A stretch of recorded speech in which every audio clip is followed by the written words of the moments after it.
Hello friends, welcome to my YouTube channel New Sunshine. Friends, हम इस time intelligence की series कर रहे हैं। इंटेलिजेंस की सीरीज़ में हमने पहले इंटेलिजेंस के कॉन्सेप्ट को देखा था, इंटेलिजेंस की थ्योरीज अब हम देख रहे हैं, जिसमें हमने बिने का एक तत्व सिद्धांत यूनिफैक्टर थ्योरी, स्पीयरमैन का द्वितत्व सिद्धांत two factor theory and Thorndike का बहुतत्व सिद्धांत मल्टी फैक्टर थ्योरी, थर्स्टन का समूह तत्व सिद्धांत ग्रुप फैक्टर थ्योरी हम देख चुके हैं। आज हम थॉमसन की सैम्पलिंग थ्योरी देखेंगे, प्रतिदर्श सिद्धांत सैम्पलिंग थ्योरी। ठीक है, यह सिद्धांत थॉमसन ने दिया था। ठीक है, उनके अनुसार थॉमसन ये कहते थे कि मनुष्य में कई सारी योग्यताएं होती हैं। उनके अनुसार मनुष्य में अनेक योग्यताएं होती हैं, किंतु जब मनुष्य किसी कार्य को करता है, ठीक है, अगर आप कोई कार्य करने जा रहे हैं तो उस कार्य के संपादन के लिए जितनी भी आपके पास पहले से योग्यताएं हैं, उनमें से थोड़ा थोड़ा सा सैंपल लेकर एक विशेष नवीन कार्य के लिए आप अपने आप को योग्य बना लेते हैं, ये कहते हैं थॉमसन। इनका कहने का मतलब ये है कि अगर आपको, जैसे कि अगर आपको साइकिल चलानी आती है और आप स्कूटी या बाइक चलाना सीखना चाहते हैं, तो आपको कुछ अलग से ज़्यादा एफर्ट नहीं करने पड़ते। इवन आपके लिए साइकिल चलानी आती है, आप उसी आधार पर स्कूटी और बाइक चला सकते हो। तो ये आपने क्या किया, आपका जो पहले की योग्यता थी आपके अंदर, ठीक है, आपने उसी में से थोड़ी सी योग्यता लेकर, थोड़ा सैंपल लेकर क्या किया, आपने अपनी नई योग्यता बना ली। ओके, ये है इनका। अच्छा, जो थॉमसन हैं वो जो हमारा स्पीयरमैन के जो द्वितत्व सिद्धांत है उसको नहीं मानते। ठीक है, सपोज़ अगर एक बच्चे के अगर मार्क्स आए हैं, ठीक, अब स्पीयरमैन तो ये कहते हैं कि जी फैक्टर तो सभी में समान होता है, लेकिन जो एस फैक्टर होता है वो सभी में डिफरेंट डिफरेंट होता है। तो उनके अनुसार तो मतलब बुद्धि का मापन किया ही नहीं जा सकता, योग्यता का मापन किया ही नहीं जा सकता, क्योंकि उसमें केवल जी फैक्टर है और एस फैक्टर है। लेकिन जो हमारा थॉमसन है वो क्या कहते हैं, इसके साथ ही हमारे थॉमसन जो हमारे इसका सिद्धांत है थॉर्नडाइक का बहुतत्व सिद्धांत, इसके साथ पूरी तरह से संबंध रखते हैं कि हाँ ये बिल्कुल सही है। ठीक है, तो इस तरह से हमारी ये थ्योरी काम करती है। वेट, हम यहाँ पर देख रहे हैं कि हमारे लिए दो सर्कल बने हुए दिख रहे हैं। ठीक है, ये दो सर्कल बने हुए हैं, ये क्या है, परीक्षण है। सिंपल सर्कल का मीन्स क्या है, परीक्षण, यानी कि दो परीक्षण किए गए, दो कार्य किए गए, उनमें से जो हमारे ये वाले हैं, मतलब ऐसे बना हुआ है और उसके अंदर डॉट है रखा हुआ, ये क्या है हमारा, ये है विशिष्ट तत्व, यानी ये जितने भी हैं ये हैं विशिष्ट तत्व।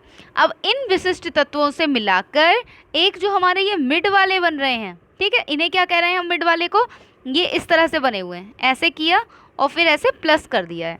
ये क्या है, ये है हमारे उभयनिष्ठ सामान्य कारक। क्या है, उभयनिष्ठ सामान्य कारक, यानी कि कॉमन इन दोनों में, यानी कि ये वाला इसमें भी आ रहा है पार्ट और ये इसमें भी आ रहा है पार्ट, इसके सर्कल में भी है और इसके सर्कल में भी है, इसको बोलेंगे उभयनिष्ठ सामान्य कारक। तो ये इस तरह से प्रतिदर्श थ्योरी काम करती है, सैम्पलिंग थ्योरी। चलिए अब हम आगे देखते हैं। क्रमिक महत्व सिद्धांत, हिरार्कल थ्योरी ऑफ बर्नन। ये जो हमारी थ्योरी है इसके लिए ये एक नवीन सिद्धांत है, ठीक है, नया सिद्धांत है। इसका प्रतिपादन किया है बर्ट एंड बर्नन ने, बर्ट और बर्नन ने इसको दिया है। ये बताते हैं कि यह जो सिद्धांत है वो मानसिक योग्यता का क्रमिक सिद्धांत है। क्रमिक सिद्धांत क्या होता है, मतलब क्रमिक सिद्धांत ये है, ये यहाँ से निकला, इसको टू पार्ट में डिवाइड किया, ये यहाँ से निकला, इसको भी पार्ट्स में डिवाइड किया, ठीक है, सभी तरफ से, और इसी तरह से, और जब ये वाले हैं इनको भी नीचे से डिवाइड किया। तो ये क्या है, एक क्रम बन रहा है कि ऊपर एक है, फिर यहाँ दो आ गए, यहाँ पर तीन आ गए, इस तरह से फिर और नीचे और बढ़ते चले गए। तो क्या बन रही है, ये एक हायरार्की बन रही है, कुछ इस तरह से बन रही है, हायरार्की बन रही है, ठीक है, बढ़ता चला जा रहा है नीचे, इसको बोलते हैं हायरार्कल। ठीक है, यहाँ पर अगर हम देखें हमारी जो मानसिक योग्यता है वह दो में बटी हुई होती है, एक है हमारी क्रियात्मक यांत्रिक और एक है शाब्दिक यांत्रिक शैक्षिक, और इसको भी नीचे बांट दिया गया है। तो ये हमारी क्या बनती है, ये है हमारी हायरार्कल थ्योरी, जिसको बर्ट एंड बर्नन ने दिया था। ये कहते हैं कि जो मानसिक योग्यता होती है सबसे पहले वो आती है, यहाँ पर है ना मानसिक योग्यता, सबसे पहले मानसिक योग्यता आती है, और फिर विशिष्ट योग्यताएं निम्न स्तर पर आती हैं। ये है हमारी विशिष्ट, ये किस पे हैं? निम्न स्तर मतलब नीचे स्तर पर आती हैं।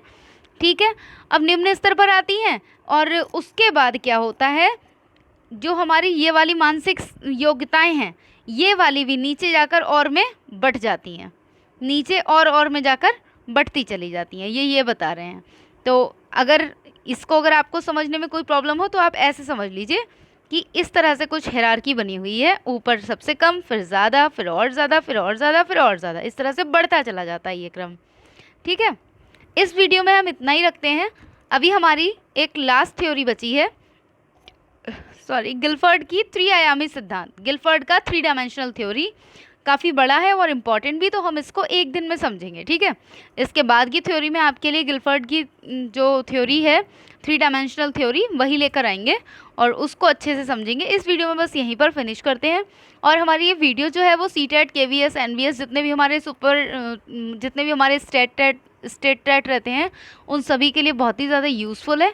तो अगर आपको ये वीडियो अच्छी लगे तो आप हमारे वीडियोस को लाइक कीजिए, शेयर कीजिए एंड सब्सक्राइब कीजिए और बेल आइकन भी प्रेस कर दीजिए जिससे आने वाली सभी वीडियोस की नोटिफिकेशन आपको मिल सके। Thank you friends.